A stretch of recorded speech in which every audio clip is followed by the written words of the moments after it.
que teóricamente no son sino la utopía manipulada, sobreviven bajo formas nuevas en los siguientes elementos. Inciso A, la mercancía socializada, es decir, estatizada. Inciso B, plusvalía absoluta, como explotación del capital variable, como el capital más precioso, el hombre, mediante normas intensivas del trabajo.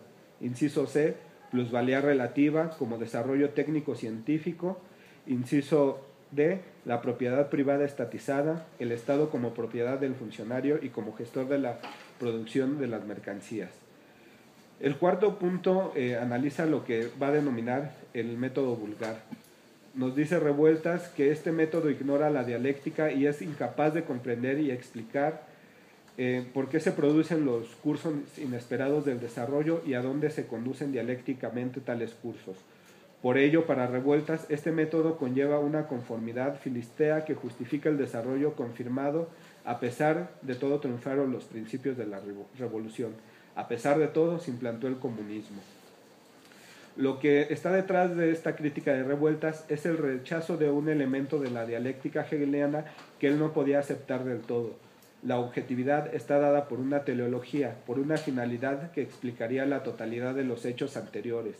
Antes de aceptar esto, Revueltas propone fundamentar la dialéctica no en una teleología, sino en la subjetividad. De esta forma, un crimen atroz que objetivamente podría considerarse positivo resulta para Revueltas negativo desde la óptica del sujeto. Quinto y último punto sería la crítica al centralismo democrático. En el nuevo prólogo al ensayo, que como ya dije no pudo terminar Revueltas, bueno, aquí le avanzaré un poquito para no tardarme más. Aquí se plantea el hecho de que el centralismo democrático debe de ser desplazado por lo que él denomina la democracia cognoscitiva. Nos dice en una entrevista que le hicieron para la revista de revistas en abril de 76: yo tengo un ensayo que no he desarrollado sobre el centralismo democrático como una fusión dialéctica entre dos opuestos, el centralismo por una parte y la democracia por otra, pero de tal suerte que la democracia vaya sobrepasando al centralismo continuamente. No podemos establecer una sociedad centralista ni dictatorial, sino tenemos que establecer una sociedad que vaya aniquilando, amenguando y haciendo desaparecer continuamente el centralismo para que predomine la democracia. Hasta ahí la cita. En otro lugar, Revueltas va a señalar que no se lucha por una democracia cualquiera, sino por la democracia cognoscitiva. Esta democracia para Revueltas es la democracia de los ideólogos que discuten hasta morirse para pensar un problema. En el ensayo del cual estamos sacando los puntos a analizar, que es de clase y partido, Revueltas expone ideas acordes con esta última parte que estamos postulando. El partido, nos dice, es ante todo una autoconciencia, un órgano que se conoce a sí mismo y que por ende está en condiciones de asumir una conciencia de la sociedad en su conjunto. Tal perspectiva transforma la concepción de la democracia, donde la disputa por el conocimiento, en tanto más amplia y restricta, se convierte en la acción cognoscitiva, en práctica transformadora de las conciencias. Por eso, el esfuerzo nociológico organiza la conciencia desbocando en la dimensión cognoscitiva de la democracia. Únicamente, para terminar, quisiera poner una reflexión para calibrar la importancia de la obra de Revueltas, que ya expuso Enrique González Rojo en 1988.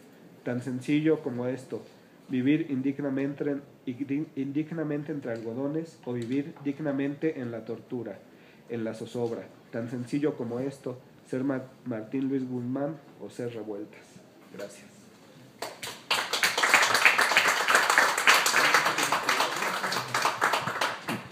Muy bien. Antes de pasar con el profesor Javier Torres Párez, recordarles que el día de mañana tendremos, igual en este mismo horario, al doctor Lucio Oliver, a Elvira Concheiro y a Jaime Ortega Reina. Bueno, introducción: el doctor Javier Torres Párez estudió su doctorado en Historia y Civilizaciones en la Escuela de Altos Estudios de París, si no me equivoco. Sí. Es profesor del CELA en licenciatura y posgrado, así como en el posgrado de Historia. Asimismo fue coordinador del Colegio de Estudios Latinoamericanos Algunos de sus artículos han sido Revolución y Universidad, Los debates por la autonomía, El pueblo elegido, Mitos, memoria e historia. Sin más, el doctor Javier Torres Párez. Sí, muchas gracias. Bueno, como ya, esto sirve, sí. Como ya veíamos ayer, Revueltas es un personaje muy polémico, en buena medida marginado de la República de las Letras. Por ejemplo, no creo que le pongan el Conaculta su nombre a algún premio, más bien creo que tienden a ignorarlo.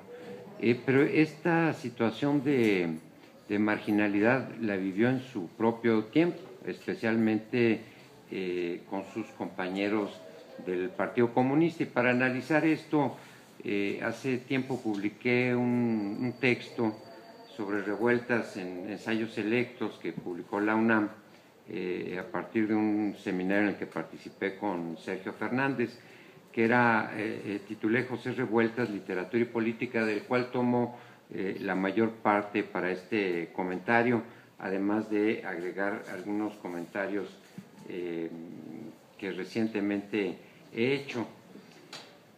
De todas maneras, adelanto que me parece que Revueltas es un personaje indispensable aún hoy en día. Lo que pasa es que, así como lo ignora la cultura oficial, creo que hay un culto subterráneo por Revueltas.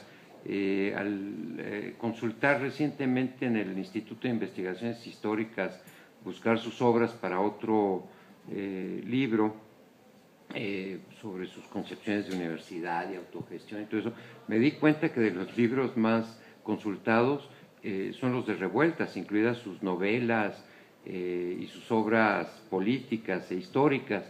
Es decir, es un personaje que, como otros, por ejemplo, los Flores Magón, tienen su propio culto, ¿no? Digamos, son personajes muy audaces que crearon polémica incluso dentro de su propio ámbito. Bueno, yo me referiré entonces sobre todo a una serie de textos que están en cuestionamientos e intenciones, que son sus obras sobre estética y arte. Cuando José Revueltas publicó Los días terrenales, en los últimos meses de 49, él ya era un escritor conocido. Esta novela y el estreno en mayo de 1950 de la obra El cuadrante de la soledad provocaron una abierta hostilidad entre sus antiguos compañeros del Partido Comunista. Los personajes literarios se rebelaron contra su creador en la existencia real. Esto es algo que él mismo dice, es decir, con sus personajes se rebelan en contra de él. Tenía entonces 35 años y era ya un veterano de la actividad política. Después de 13 años de militancia fue expulsado del Partido Comunista en 1943. Cuando el libro se publicó, Revueltas militaba en el Partido Popular de Lombardo Toledano, que lo hizo su candidato, era candidato a una diputación federal, y había ya publicado para ese momento Dios en la Tierra, El luto humano, que fue una novela que ganó el Premio Nacional de Literatura, o sea, para nada era un desconocido, y había publicado ya Los muros de agua. Era fundamentalmente, él decía de sí mismo que era fundamentalmente un hombre de lucha que quería expresar, lo cito, mediante el lenguaje de la creación artística, la vida profunda, generosa y heroica de su pueblo. De todas formas, la recepción de Los días terrenales fue muy contradictoria, incluso fue violenta. Curiosamente, fueron escritores como Villaurrutia y Salvador Novo que dijeron que se trataba de la obra de un novelista maduro. Novo, en coincidencia con Villaurrutia, elogia el estilo